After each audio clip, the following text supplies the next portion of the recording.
Good afternoon, and we are on the air. Ladies and gentlemen, welcome to Pro Wrestling History Daily Radio. I'm your host, the eclectic gentleman, Stephen Watts. And man, it's been a long day. I hope you had an amazing day. But sit down, relax, take a few minutes with me, and find out all the pro wrestling birthdays, deaths, title changes, and big moments for this day in pro wrestling history. But before we get started, don't forget to like, share, and subscribe. And without further ado, let's get our wrestling nerd on. It is February 22nd, and we're going to start off as we always do on a positive note. That's right, these are your pro wrestling birthdays. And actually, we only have really two main pro wrestling birthdays today. 1963, Max Muscle, the enhancement talent to everybody in WCW at one point or another, but still managed to get on a fair amount of pay-per-views in the early to mid 90s before the NWO and all that stuff. And then the other big birthday, if you can call it that, I liked him, 1971, Super Callow, that luchador that had the sunglasses sewn into his ring mask in the Attitude Era, Monday Night War era for WCW. He was super freaking talented and doesn't get the credit he deserves, in my view. But those are your primary pro wrestling birthdays. And typically we do the flip side of that coin, but no major deaths for this day in pro wrestling history. So we will take that as a what? We'll take that as a win. So let's keep the positivity going. Let's look at those big moments and those title changes for February 22nd. All right, ladies and gentlemen, I will say this. February 22nd is making up for February 21st's lack of title changes and big moments. So let's dive right into it. We're going all the way back in the Wayback Machine to 1937. Bill Collins defeats Ben Jordan for the Georgia Southern Light Heavyweight title in Atlanta, Georgia, ending Jordan's second reign. Now, wrestling fans, especially you younger ones, at this time, definitely many regional titles, weight classes almost, and, for a shoot, 50% of the time. Moving straight on to 1943. Bobby Mangoff earns a disputed win over National Wrestling Association World Heavyweight Champion Billy Longson in Texas to become recognized as champion by promoter Tony Stetcher in Minneapolis, Minnesota. Yes, I said National Wrestling Association, not National Wrestling Alliance. All right, moving on to 1952. Ron Etcherson and Sandar Savo defeat Ben and Mike Sharp to win the San Francisco NWA World Tag Team titles in Oakland, California. This ended the Sharps' fourth reign. Moving on 5 years to 1957.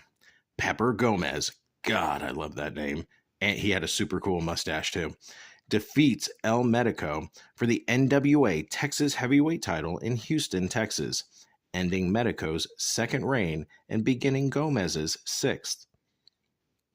A year later, in 1958, Boris and Nikolai Volkov defeat Reggie and Stan Lewinsky to win the Chicago NWA World Tag Team titles in Chicago, Illinois. This began the Volkovs' fifth reign. Moving to the groovy 60s, 1960, Don and Luke Fields win their third Mid-American NWA Southern Tag Team titles by ending the Corazons, Gene and Joe, fourth and final reign in Memphis, Tennessee.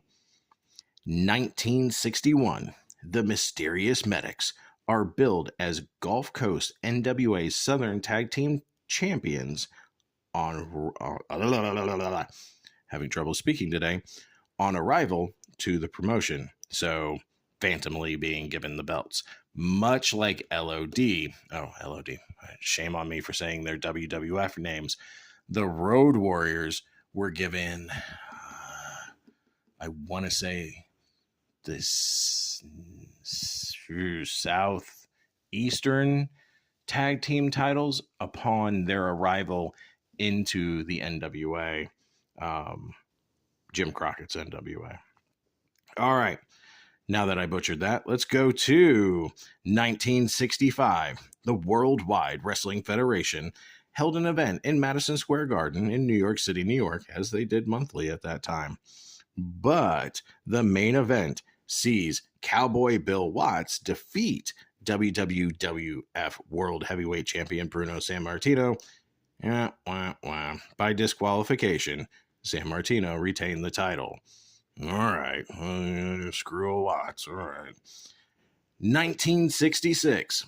The Medics defeat Tito Caron and Jose Lothario. Yes, that Jose Lothario that trained Shawn Michaels to win the Southwest NWA North American Tag Team titles in Lubbock, Texas. Moving to 1971. Disco ducking. Fritz von Erich. Could you imagine Fritz von Erich disco ducking? Fritz von Erich defeats Turo Tanaka in Fort Worth, Texas to win his 9th NWA American Heavyweight title. 2 years later, in 1973, Killer Carl Krupp, yes, the initials are KKK, things were different back then, and Johnny Valentine defeat Kintaro Onaki and Seiji Sagagachi to win the NWA International Tag Team titles in Osaka, Japan. 1974, Harley Race defeats Archie Goldie for the Stampede North American Heavyweight title in Calgary, Alberta, Canada.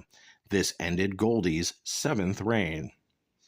A year later, in 1975, Dick Dunn, Double D, wins his 4th NWA Alabama Heavyweight title in New Brockton, Alabama, defeating Randy Tyler.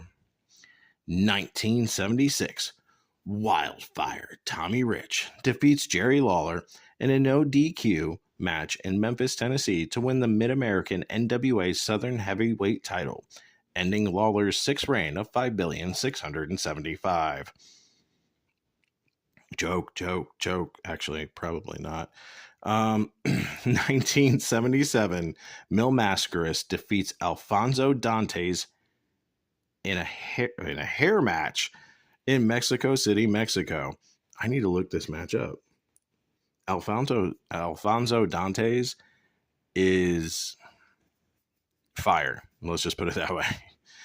All right, 1978, Dean Ho and Moondog Mayne defeat Black Gordman and Goliath in Sacramento, California to win the San Francisco NWA World Tag Team titles. Moving on to 1978, Randy Candy and Steve Littlebear defeat The Brute and Dr. X for the Tri-State NWA United States Tag Team titles in Baton Rouge, Louisiana. This is crazy. 1978, Gypsy Joe, who, if you young wrestling fans, he wrestled forever and wrestled up until nearly his death. A lot of you younger fans know him from wrestling New Jack, and it went sideways, and he was probably in his 60s. But Gypsy Joe, who I've wrestled before, God bless his soul, just an amazing, he became hardcore before hardcore. But Gypsy Joe and Buzz Tyler become NWA Mid-American Tag Team champions when Dutch Mantel gives up his half of the title, which he held with Gypsy Joe. Okay, weird booking. 1979, Bobby Sweeten defeats Randy Ailes, aka Randy Rose of Midnight Express fame, to win the NWA Central States heavyweight title in Kansas City, Kansas, beginning his 3rd reign. All right, moving to 1981, which was an amazing year because I was born.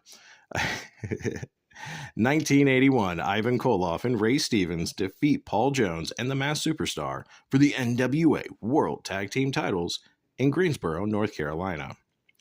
1983, The Great Gama defeats the Dynamite Kid for the Stampede World Mid-Heavyweight title in Regina, Saskatchewan.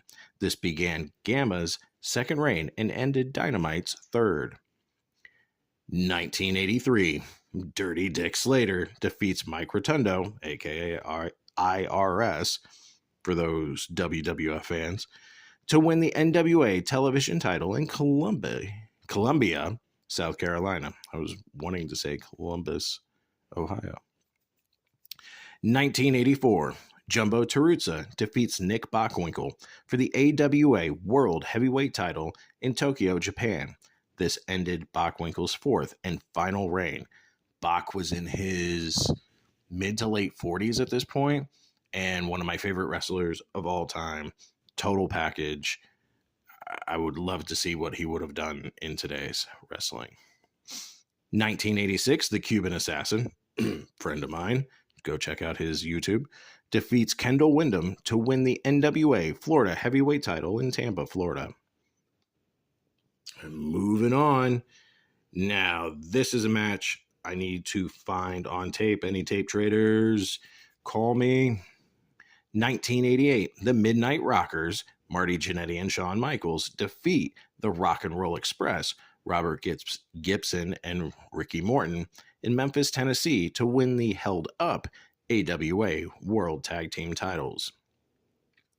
1988, this one's awesome. The first Madison Square Garden event featuring protective mats on the floor around the ring is held in New York City, New York. Sorry for the ding on that team. Interruption, fans. But we'll look at that in a minute. Anyways, this happens because of the Athletic Commission. The New York State Athletic Commission changed presidents or whoever it was, so they demanded that they be protective mats on the floor around the ring. So, the first person to take that bump, in the first match, the fabulous Rougeau brothers, Jacques and Raymond, defeat King Harley Race and Iron Mike Sharp, who's subbing for Hercules Hernandez. Iron Mike Sharp takes the bump on the outside on the mats. The main event does see Don Morocco and the Ultimate Warrior defeat King Kong Bundy, subbing for the one-man gang. There was travel issues for that show. I'm pretty sure it was snow. Not positive. And Butch Reed with Slick. All right. We're moving into the 90s. 1993. The WWF held a live Monday Night Raw at the Manhattan Center in New York City, New York.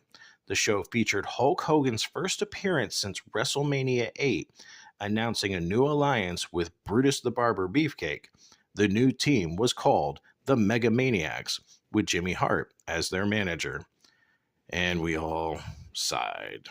The main event of that show did see The Undertaker with Paul Bearer defeat Skinner.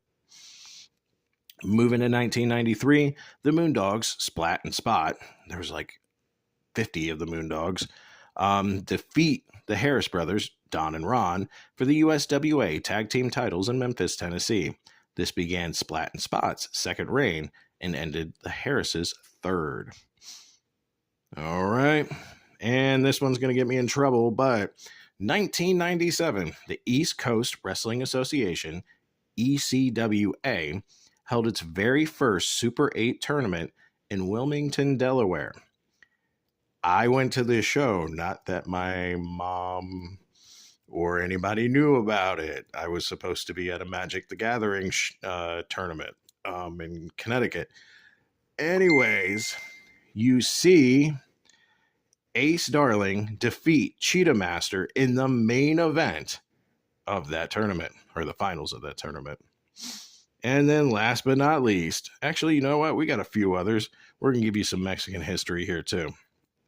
1998, WCW held its 8th annual Super Brawl pay-per-view event in front of 12,620 paying fans at the Cow Palace in San Francisco, California. The show got a 1.1 buy rate, the highest ever for a Super Brawl at that point. The main event was Sting pinning Hollywood Hulk Hogan after Randy Savage hit Hogan with a can of spray paint to win the vacant WCW World title.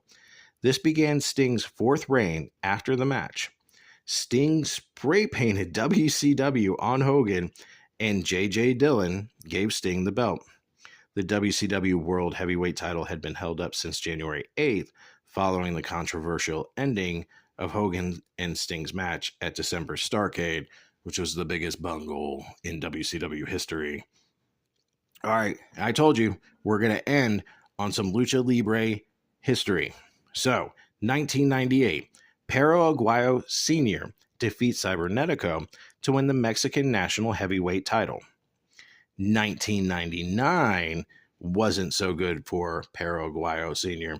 as El Cabadre and El Cabadre Jr. defeat Perro Aguayo Sr. and Perro Aguayo Jr. for the Mexican National Tag Team titles in Nuevo Laredo, Texas. And ladies and gentlemen, that was a marathon, and my phone still keeps going off like crazy. I got wrestling promoters and other people hitting me up like crazy. So thank you, in all honesty. I ignored them all. Thank you for spending this time with me here on Pro Wrestling History Radio Daily. I hope you've had a wonderful day. I hope you enjoy the show. And ladies and gentlemen, take care of yourselves and each other. And I'll see you tomorrow.